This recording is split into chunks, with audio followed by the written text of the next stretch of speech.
Salam uşaqlar. Bugünkü dərsimiz sual əvəzliklərdir. Mövzumuz bu haqda olacaq. 5 dənə sual əvəzliyimiz var. Yazdığımız kimi who, whose, whom, what, which. Deməli, uşaqlar, bunların üçü insanla bağlıdır. Bilirik. Who, whose, whom. What, which isə cansız əşyalara verilən suallara aiddir. Amma bəzi istisnalar var deyəcəyik. Who uşaqlar, birinci başlayaq who'dan. Kim deməkdir? Mübtədaya sual verilərkən who'dan istifadə olunur. Whose isə kimin deməkdir? Biz whose'dan yadınızdadırsa yəlik əvəzliklərinə, yəni yəlik əvəzliklər hansılar idi? Yəlik əvəzliklər iki yerə bölünmüşdü. Possessive pronounlar. Possessive pronounlar mine, yours, his, hers, our, theirs. Possessive adjectivlər my, your, his, her, our, your, their. Bunlara sual verəndə və apostrof s ismi yəlik halına sual verəndə whose'dan istifadə edirik. Whom isə kimə kimi deməkdir? Tamamlığa verilən sualdır. O zaman kimə kimi hansı şəxs əvəzliyinin obyekt halına verilən sual? Yadınızdadır? Me, you, him, her, it, us, you, them. Bunlara sual verərkən və bir də isim cümlədə tamamlıq rolunda işlənəndə ona whom'dan sual verilir. What nə deməkdir? Bilirik. What da mübtədaya da sual verilir, xəbərə də sual verilir, tamamlığa da sual verilir və what'dan sonra isim gələrkən hansı mənasında hətta təyinə də sual vermək olur. Which isə hansı deməkdir? Təyinin sualıdır. Oldu? İndi biz bəzi ipucularına baxaq. Test eləyərkən nələrə fikir verirsiniz? Bunların bu 5 sual əvəzliklərinin içində yalnız which'dir ki, of-la işlənir. Qalan əvəzliklərdə which, yəni who, whose, whom, what-da of-la işlənmə yoxdur. Bu sizin testinizə aid texniklərdir. Yəni ki, which of birləşməsi var, amma what-a, whom-a, whose-a, who-ya isim of-la birləşə bilmir. Yadınızda saxlayın. Yəni, bu 4 sözdən sonra of sözünü işlənə bilməz. Sonra bunların içində 3'ü isimlə işlənir. İkisi isə isimsizdir. 3'ü isimlə işlənən whose'dur, kimin, what və which'dir ki, bunlardan sonra isim işlənə bilər.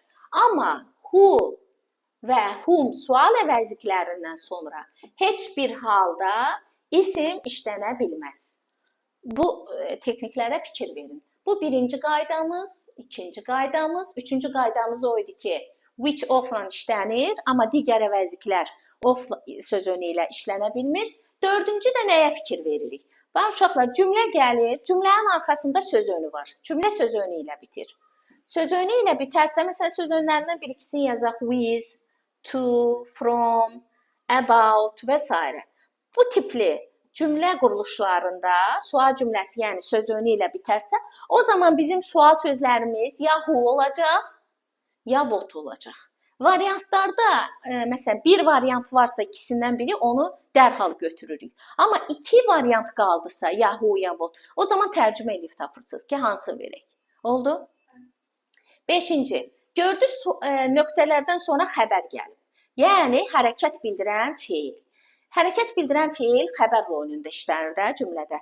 Xəbər gəlibsə, onda bizim cümlənin əvvəlində duran nə yoxdur? Mübtədamız. Bəs mübtədaya sualı nə ilə veririk? Ya who, ya what və yaxud da which of you, sizlərdən hansınız? Bax, bu isə mübtədanın təyinidir. Bu 3 sual sözündən istifadə eləyəcəyik. Bu texniklərə fikir verin. İsim gəldisə, o zaman whose, what, which-dən istifadə eləyəcəyik. Xəbər gəldisə, who, what, which of you-dan istifadə eləyəcəyik. Cümlənin sonu sözünü ilə bitdisə, who, what. Bu sual sözlərinin bu xüsusiyyətlərini əzbərləyin.